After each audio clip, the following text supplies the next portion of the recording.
আসসালামু আলাইকুম ভিউয়ার, সবাই কেমন আছেন? আমি আজকে যে প্রোডাক্ট নিয়ে কথা বলবো সেটা হচ্ছে মোটর কন্ট্রোল সেন্টার বা মোটর কন্ট্রোল প্যানেল। এই প্যানেলটা রেডি হয়েছে, এখন কাস্টমার ডেলিভারির জন্য আমরা টেস্ট করব। যার জন্য এখানে পাওয়ার দেওয়া হয়েছে এবং প্রত্যেকটা অফ ল্যাম্প জ্বলে আছে, কারণ প্রত্যেকটা ডল স্টার্টারটা অফ আছে।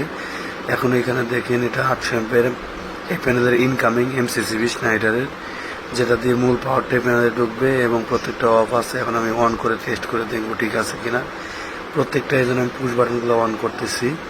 তো অন করার পরে যদি গ্রিন ল্যাম্পটা জ্বলে এবং অবস্থায় যদি রেড ল্যাম্পটা জ্বলে তাহলে ঠিক আছে।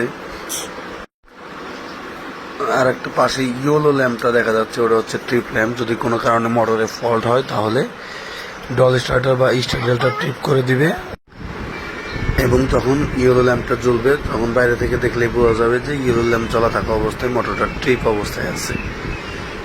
আমি টেস্ট করার জন্য প্রত্যেকটা ডল স্টার্টারটা অন অফ করে দেখতেছি যে সব ঠিকঠাক আছে কিনা। তো আমরা যতটুকু দেখলাম সবই ঠিক আছে। এখন আমরা কিছুক্ষণ পর ভিতরে পাল্লা খুলে দেখবো যে এগুলা ওয়ারিংটা কেমন হয়েছে। এবং প্রত্যেকটা স্টার্টারটার জন্য আমরা একটা মিটার সেট করে দিয়েছি, যেখানে ভোল্টেজ দেখতে পারবো, অ্যাম্পিয়ার দেখতে পারবো এবং ফ্রিকোয়েন্সি দেখতে পারবো। জাস্ট 3টা ডাটা আমরা দেখতে পারবো।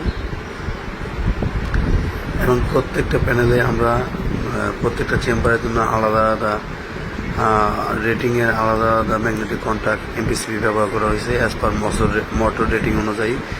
এই MPCB এবং ম্যাগনেটিক কন্ট্যাক্টগুলো সিলেক্ট করা হয়েছে এবং এক একটা চেম্বারের জন্য 2টা করে লক দেওয়া হয়েছে, একটা করে হ্যান্ডেল দেওয়া হয়েছে, যেন লক দিয়ে খুলে হ্যান্ডেল দিয়ে আমরা সহজেই প্যানেলটা খুলতে পারি। এটা হচ্ছে আপনার স্টার্টারটা, ভিতরে টাইমার আছে, একটা মেইন ব্রেকার আছে, 3টা ম্যাগনেটিক কন্ট্যাক্ট আছে এবং ফিউজ আছে এবং নিচে একটা EOCR বা ইলেকট্রনিক ওভার কারেন্ট রিলে।